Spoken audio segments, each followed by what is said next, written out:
আলহামদুলিল্লাহ খুবই ভালো আমরা খুবই আনন্দে এত আনন্দ যে প্রকাশ করতে পারতেছি না। এই প্রথম আমি বাংলাদেশে আইসি আমার ছেলেকে আমি আগে এসে তাকে রিসিভ করতে আসছি এয়ারপোর্টে, এইরকম কখনো আসি নাই। আমরা একসঙ্গে আসি সবসময়, এটা প্রথম আসছি যে আমাদের এই বাফুফের ভাইদের সঙ্গে এবং আমরা সবাই মিলে একসঙ্গে তাকে রিসিভ করব। এটা আমার জীবনের প্রথম, এটা খুবই আনন্দের এবং ভোলার মতো নয়, আমি অত্যন্ত গর্বের।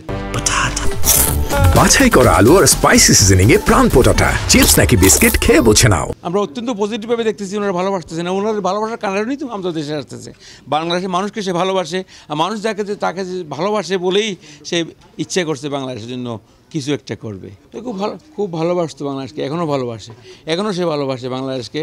এখন আসতে পারে না, অনেক বছর আসতে পারেন, তার এই ব্যস্ততার কারণে চেষ্টা করছে আসার জন্য। সে খুব খারাপ লাগতো, আমরা যখন দেশে চলে আসতাম, তাকে ফেলে চলে আসতাম, সে আসতে পারছে, তার খুব খারাপ লাগতো, আমাকে ব্যক্ত করছে। Thank you.